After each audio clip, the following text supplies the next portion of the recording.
2-year-old's mom and dad die within 12 days of each other, so his sister does the unexpected.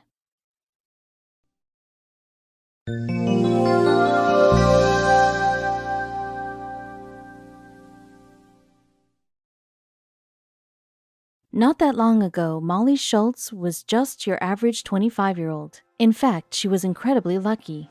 A few years ago, Molly married the love of her life, Tim. Furthermore, she had reluctantly welcomed 2 infant twins, taking to motherhood naturally. Then, in March of 2016, her entire life changed in just a couple of minutes. First, she found out that her father's wife and mother to her half-brother had died. Then, tragedy struck again. Schultz's once normal life became much more dramatic as she found herself in a family tragedy more incredible than any movie. Through a truly monumental series of challenges, Schultz and her family found their entire world upside down. What happened next is sure to have you in tears. Schultz was just your average stay-at-home mother from Spokane, Washington. Molly met Tim on Match.com in 2013, and it really was a match made in heaven. The two fell in love and began a beautiful relationship. After 3 weeks together, Schultz found out she was pregnant, and the two decided it was only right to move in together. Only 8 months after their first child was born, the couple found out that they were pregnant yet again. Before the birth of their second daughter, the couple eloped.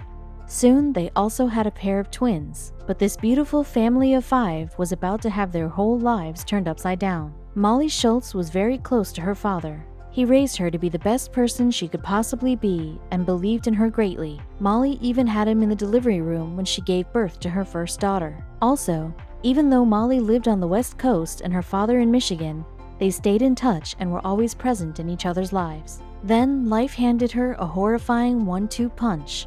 Within the span of just a couple of months, not only did Molly's father's wife pass away suddenly, but her father was now suffering from a rare terminal condition. Knowing that her father only had weeks left, Molly did the only logical thing and booked herself a flight. Molly had to take her twins along, as they were still breastfeeding. Unfortunately, she had to fly alone since her husband needed to stay with their 2 other daughters. Molly knew it would be quite the journey from Spokane to Detroit. To make matters worse, Molly could not get a direct flight. She needed to fly through Minneapolis to reach Detroit. Everyone knows airport connections are difficult. Often you run the length of an entire airport just to find your next flight delayed. Or worse, you've got to figure out how to kill hours in a boring terminal. Now, imagine doing this grueling process with 2 babies all by yourself. This is what Molly Schultz had to do when flying from her home to her dad's. The 3-hour flight to Minneapolis was okay, as Molly and her twins braved the situation and did their very best. Now Molly needed to make it to Michigan.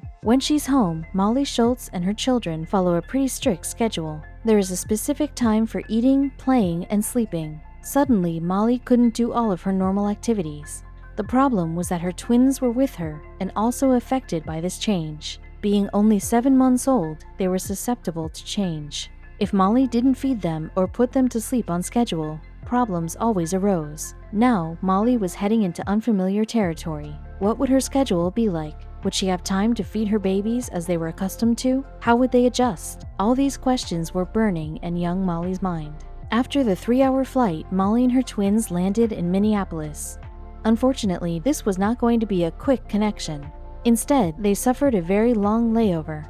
Molly describes, resulted in me laying blankets on the airport floor for them to roll around. We spent a long time in that layover, and towards the end of it, everything started to go downhill. Both Molly and her twins began to feel fatigue. While Molly could manage, her infant girls could not. As they became more and more agitated, so did Molly. I felt like a ticking time bomb of emotions. While juggling the care of cranky twins, my heart was breaking. After what seemed like forever, the 3 of them finally boarded the flight to Detroit. Unfortunately, the agitated twins were hard to remedy. The 2 were crying non-stop, and Molly was at her breaking point. This was the very first time these 2 youngsters were flying on a plane, and it wasn't the way Molly pictured it would be. Luckily, the flight was just under 2 hours. Molly needed to hang tight and brave through just 100 minutes of stress, and it would be over. However, sometimes 100 minutes can feel like forever. The first 20 minutes of the flight turned out okay. Molly had a row all to herself with her babies, and the 2 were smiley and fun. All the passengers walking past them were smiling back, and all seemed perfect. Takeoff was when things started to go a little bit different. The babies began crying and just wouldn't stop. They became irritable and uncomfortable. I knew they wanted to nurse. I just didn't know how to do that on a plane with no pillows to help support us. Everything Molly attempted wouldn't console them, and the crying just didn't stop. The way things were going on the flight began to affect Molly herself. I was so mentally broken and emotionally tired. Just wanted off this plane and in his arms. I needed help, but there was no one to turn to. The flight attendants were very sweet, but they had things they needed to be doing. All seemed lost on the flight, even though it was a short flight. Anyone with children knows that once they begin crying uncontrollably, it is almost impossible to calm them down, especially if the parent themselves is stressed. Thankfully, Molly finally got the break she needed during the flight. Suddenly, a woman got up from behind us, sat in the open seat next to me, and grabbed the baby I was bouncing on my lap. She didn't even ask, but she didn't need to. She knew I needed her. I handed her a bottle and she cradled my daughter in her arms as she swayed back and forth singing sweet lullabies to her. This amazing show of selflessness was what made the flight bearable for Molly Schultz. This kind woman saved the day, and Molly could slowly recover and get things in order. Molly's only regret is not taking a photo with her, so she would forever cherish this woman with a tangible memory. Wherever you are, airplane angel, thank you. After what seemed like forever, the plane landed. It was finally time to disembark and for Molly to see her father. But as if the long day wasn't enough, now young Molly and her twins needed to drive to her dad's house. We can only imagine the whole way was filled with thoughts and memories of the past, trying to remember as much as possible about her father. Molly didn't have very long to be with her father. She didn't know exactly how much time she had left, but knew he was approaching his death. Molly was trying to recuperate from the flight and prepare herself for her ill and grief-stricken father who would welcome her at his home. After so long, Molly Schultz finally arrived at her father's home. There, what she found left her complete and utter heartbroken. Once upon a time, her father had lifted her up in his arms and spun her around. Now he was a shell of a man, far too thin and barely hanging on. Still, regardless of his appearance, her dad was still her dad. I laid my head on his bony chest, and none of it mattered. My best friend, the man I held so dearly to my heart, was dying. She wrote of the experience in a blog post. However, Molly had no idea that her father's disease was just the beginning. Soon she would learn that there were many reasons why she had needed to fly out so quickly. After hours of flying and driving, Molly had finally arrived at her father's house. After her initial shock and heartbreak, she began to learn about his condition and just how much time he had left. Molly's father had stage 4 pancreatic cancer. This meant he was terminally ill and had virtually no chance of recovery. Doctors said he only had months to live. This news would be shocking in any situation, but her father was young for the diagnosis, merely 50 years old. After learning more about his illness, Molly knew the road ahead would be emotionally intense, not only for herself, but also for her young half-brother, Easton, who she rarely ever saw. From the day Molly arrived in Detroit, her father lasted only 12 more days. Molly now views each of them as a blessing, but at the time, it must have been nerve-wracking. Those days were strange and sad for Molly. During one of our last hugs, I laid my head on his bony chest to feel his heartbeat more slowly than mine did. It was a surreal moment. That body was so foreign to me. It wasn't my chubby dad's chest I had known my whole life. This one was cold and unfamiliar. What Molly felt was definitely something familiar to millions of people who have to deal with cancer in their family. Surprisingly, during his last few weeks, Molly's father seemed as sharp as ever. Although he looked quite grim, her father kept his dignity the entire time, as he had all his life. As they talked, however, Molly did seem to notice something wrong. It was as though her father wanted to tell her something, but could not, as though every time he tried, he could not find the words. Molly heartbreakingly described her father's final days. His eyes were starting to turn yellow, meaning his liver was starting to fail, but he sat there with his mind as sharp as ever. The heartbreak, yet fulfillment of that moment, had my heart in 1,000 pieces on the floor. Then, after some time, he finally told Molly about the responsibility he wanted her to take on. Molly's father began telling her stories of her half-brother Easton. You see, in 2013, Molly's father and his new wife gave birth to their son, Easton Schultz. Easton was a happy and healthy baby, and his first 2 years were filled with joy and happiness as he lived with his loving parents. Though he was her half-brother, Molly didn't really know Easton very well because he lived in Detroit, Michigan, and she in Spokane, Washington. The cross-country journey meant that Molly only met him once when he was very young. However, this was about to change quite drastically. One of the most critical things Molly and her father decided on was what to do with Easton. Poor little Easton had to watch his father wither away when he was just 2 years old. That's when Molly's father told her his dying wish. He wanted her to adopt Easton. He didn't want his son to be left to the adoption system, or worse, sent to an orphanage. He could not pass peacefully not knowing what would happen to his son. Without hesitation, Molly agreed to take full legal custody of Easton because he had no one left other than her. Easton's future needed to be figured out, and it needed to be done quickly. We considered different options, talked about the pros and cons of different scenarios, but collectively as a family decided that I would raise him, she said. We cannot imagine how hard this decision was for Molly and her father. Unfortunately, the entire process would be even harder. Molly explains that since her father's days were numbered, everything needed to be done very quickly. The swiftness of the process was necessary, not just due to their lack of time, but also for Molly's father's dignity. Having it take only several days allowed for him to be as sharp as possible and be as present as he possibly could while discussing complex legal matters. Soon enough, they met with a lawyer, signing a flurry of documents along the way. In a matter of hours, Easton was in Molly's custody, and their father was no longer Easton's dad, but rather his grandfather. We left the lawyer's office on Friday night, March 11, 2016, and had to wait until Monday for the judge to sign the documents, which she ended up doing. These documents gave me full legal guardianship of Easton. After the judge signed the documents, Molly became Easton's full and sole guardian. Molly was both sad and happy at this moment and couldn't wait to tell her father.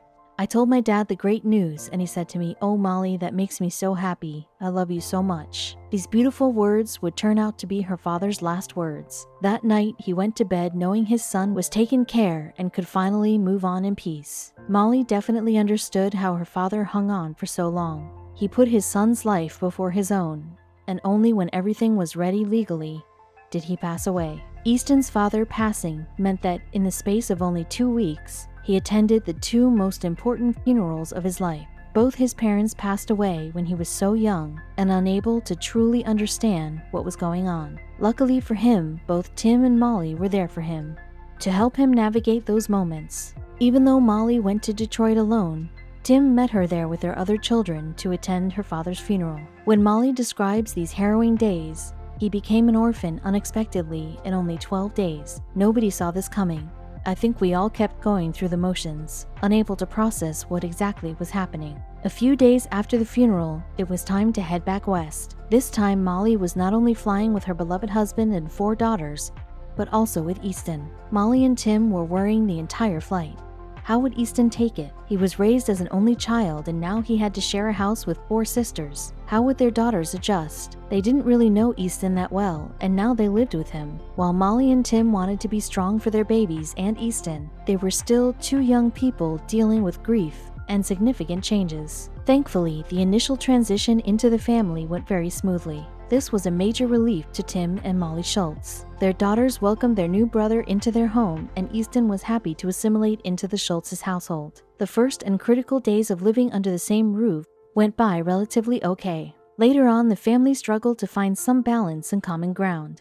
But the most important days, where the children had to accept each other, went well, and you could tell the girls and Easton were connected on a deeper level. Unfortunately, something was coming that would cast a shadow on the happy new family. After Easton arrived in Spokane, an unexpected legal battle began. Since Easton is a Michigan native, it is a complicated process to have him adopted in a different state. This meant Molly Schultz and her half-brother Easton needed to fly back and forth from Washington State to Michigan several times. Each time they arrived, though, something went wrong and the court date was pushed back. Finally, after almost a year, a Michigan judge allowed the case to be transferred to Washington. This was a major relief for the Schultz couple as they no longer had to separate on such crucial days. After what seemed like forever, Tim and Molly Schultz received the most wonderful news. They could finally set an adoption date. This meant that after more than a year, Easton could finally become a legal member of the family, and Tim and Molly would officially become his parents. The family became more and more excited as the big day finally approached. The date was not that far away, thanks to the swift processing of the case in Washington after it was released from the courts in Michigan. Molly, Tim, and Easton were definitely lucky in the way things turned out in the Washington court system. The longest wait in the world was over, and June 16, 2017, finally arrived. The two parents and their 5 children couldn't be happier. Although they were already a strong family, the official stamp of approval was still a monumental moment for them all. Molly described the day. "I walked into the courthouse desperate for it to be a done deal, but staying guarded in my hopes. Isn't it funny how the mind can play such tricks on you, even when the reality is so blatantly obvious? His parents were no longer here and he needed a family. Why would I wholeheartedly fear the judge would deny that? Living in the northwest of the United States means the weather is never quite what you want it to be." On adoption day, the Schultz family dressed for a warm spring day with shorts, skirts, and dresses. They booked a photographer and prepared for a sunny celebration. They were, of course, met with rain. Molly Schultz, ever the optimist, saw the shower as her father's tears, blessing them on this magical and special day. They were so happy they didn't let the North Pacific weather rain on their parade. The family photo shoot, taken throughout the day, came out just perfect and shows how blissful they all were. But photos were not the only highlight of the day. When the Schultz family finally appeared in court, they could not help but hope it would be the final time. What started off as an easy process had turned into a year-long ordeal. Molly recalls how silent and shy Easton was, understanding this was a significant moment in his life. Luckily for the family, they were met with a wonderful and supportive judge. She finally approved the adoption and thus ended the long and dreadful wait. Molly and Tim asked after the hearing to go back to the judge's chamber and take a photo with her. This was to commemorate the person who made their family whole. Easton lived with Tim and Molly Schultz for over a year, 458 days, until adoption day finally came. This number may seem high, but unfortunately, this is often the case, because adoption is a very long and bureaucratic process. Although Easton was not officially their son, Tim and Molly loved him unconditionally and cared for his every need, long before he legally became part of the family. Easton was lucky to be living with his loving relatives and to have an excellent support system to help him through one of the most challenging experiences any person could go through, let alone a toddler. Molly Schultz looks back at those 458 days of love as ones they will cherish forever as a family. In hindsight, Molly Schultz realized there were some foreshadowed hints that she was going to be far more involved in Easton's life than expected. When the boy was born, his parents called Molly and asked her opinion on the name they liked best. Molly chose Easton, and that was the name they gave him. Another sign was that Easton never called Molly by her name, but referred to her as Mama, even before the death of his birth mother. It is as if the boy knew that Molly was going to be a major part of his life in a very short time. The bond between Molly and Easton was strong from the day he was born, even if they didn't see each other much. Of course, adoption day and every day before and after it were not just happy. They were filled with memories of Molly and Easton's father, and of course, Easton's mom. The tragic life circumstances Easton went through cannot be erased, nor should they be. Molly and Tim will forever keep their memory alive and help Easton remember his beautiful and loving parents. Luckily for Easton and Molly, they have a fantastic dad to remember, who loved them both more than anything in the world and wanted only the best for them. After Easton was officially a Schultz, he could finally breathe a sigh of relief. Though Easton was young when this whole life change was happening to him, you can never underestimate the experiences a child can understand. Easton sure felt a drastic change in his life and environment. While he may have been very young when he lost his parents, he definitely felt their absence. Luckily for Easton, Molly and Tim love him and take care of him as if he were their biological child. Doubly lucky is how well Easton and his 4 sisters get along. Easton, now officially a member of the Schultz family, had some adjusting to do. Though he had lived with the Schultzes for over a year, now that he became a permanent member of the family, he had some new rules applied to him. Now he needed to follow the strict food and bed schedule and was expected to behave the way his sisters do. Though it took some time and hard work, the family ended up finding a good balance and got into a beautiful rhythm. This goes to show that all families are beautiful, even if they're not really how you expect them to be. With hard work and dedication, everyone can live a happy and fulfilled life. Today, the family of 7 is happier than ever. Easton is in pre-K and loving life. Growing up now with his 4 sisters, some older and some younger, is having a wonderful influence on the young boy. After the adjustment period, Easton really did take to his new family and is a true brother to his sisters. Molly and Tim are thrilled to have this wonderful boy in their family and are proud of their little clan.